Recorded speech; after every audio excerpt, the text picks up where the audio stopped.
ನಮ್ಮ ನಮ್ಮ ಗ್ರಹಗಳು ನಮಗೆ ಫೇವರ್ ಆಗಿ ಇರಬೇಕು ಅಂತಂದ್ರೆ ನಾವ್ ಏನ್ ಮಾಡ್ಬೇಕು? ಗ್ರಹಗಳು ಫೇವರ್ ಆಗಿರ್ಬೇಕು ಅಂದ್ರೆ ಜಾತಕದ ಮೇಲೇನೆ 80% ಇರುತ್ತೆ ಗ್ರಹಗಳು ಫೇವರಾ ಅನ್ಫೇವರಾ ಅನ್ನೋದು. ಆದ್ರೂ ಇರೋದನ್ನ ಸ್ವಲ್ಪ ಏನಾದ್ರು ಸ್ವಲ್ಪ ಕೆಟ್ಟದ ಗ್ರಹಗಳ ಕೆಟ್ಟ ಸ್ಥಾನದಲ್ಲಿ ಇದ್ರೆ, ಗ್ರಹಗಳು ಕೆಟ್ಟವಲ್ಲ, ಅದಿರೋ ಸ್ಥಾನ ಏನಾದ್ರು ಸ್ವಲ್ಪ ಕೆಟ್ಟ ಸ್ಥಾನದಲ್ಲಿ ಇದ್ರೆ ಗ್ರಹಗಳು, ರೆಮಿಡಿ ತರ ಏನ್ ಮಾಡ್ಕೋಬಹುದು ಅಂದ್ರೆ, ಇವಾಗ ಸೂರ್ಯ ಏನಾದ್ರು ಜಾತಕದಲ್ಲಿ ವೀಕ್ ಇರ್ತಾನೆ ಅನ್ಕೊಳ್ಳಿ, ಸೂರ್ಯ ತಂದೆ ಕಾರಕ, ಅಪ್ಪನ ಚೆನ್ನಾಗಿ ನೋಡ್ಕೊಳ್ಳಿ. ಓಕೆ. ಚಂದ್ರ ವೀಕ್ ಇರ್ತಾನೆ ಅನ್ಕೊಳ್ಳಿ, ಅಮ್ಮನ ಪ್ಯಾಂಪರ್ ಮಾಡಿ, ಅಮ್ಮನ ಚೆನ್ನಾಗಿ ನೋಡ್ಕೊಳ್ಳಿ, ಅಮ್ಮನ ಜೊತೆ ಜಗಳ ಆಡ್ಬೇಡಿ.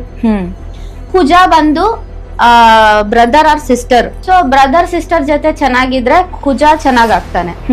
ಗುರುಗೆ, ನಿಮ್ಮ ಗುರುಗಳು ಯಾರಿರ್ತಾರೆ, any teacher in your life, ಅವ್ರಿಗೆ ರೆಸ್ಪೆಕ್ಟ್ ಕೊಡಿ. ಗುರು ದೂಷಣೆ ಮಾಡಬೇಡಿ. ಗುರುವಿನ ಅವ್ರು ಎಂತವ್ರಾದ್ರೂ ಇರ್ಲಿ, ನಮ್ಗೆ ಅದು ಬೇಕಾಗಿಲ್ಲ. ಗುರುನ ದೂಷಣೆ ಮಾಡೋದ್ರಿಂದ ಗುರುಗ್ರಹ ಜಾತಕದಲ್ಲಿ ವೀಕ್ ಆಗ್ತಾ ಬರುತ್ತೆ. ಮತ್ತೆ ಇವಾಗ ಈ ಸ್ಕೂಲ್ ಮಕ್ಕಳೆಲ್ಲ ಟೀಚರ್ಸ್ ನ ತುಂಬಾ ಬೈತಿರ್ತಾರಲ್ಲ, ಅವ್ರಿಗೆ ಎಫೆಕ್ಟ್ ಆಗುತ್ತಾ ಇದು?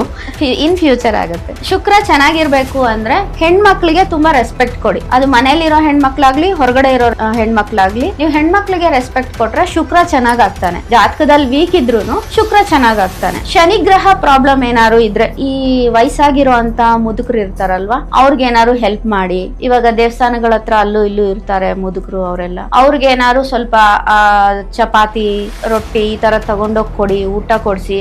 ಆಮೇಲೆ ಬ್ಲಾಕ್ ಕಲರ್ ಕಂಬಳಿ ಅವ್ರಿಗೆ ದಾನ ಮಾಡಿ. ಸೊ ಇದನ್ ಮಾಡೋದ್ರಿಂದ ಶನಿನು ಬ್ಯಾಲೆನ್ಸ್ ಆಗ್ತಾನೆ. ಸೊ ಒಂದೊಂದು ಗ್ರಹಕ್ಕೆ ಒಂದೊಂದು ಮಾಡ್ಕೋಬಹುದು.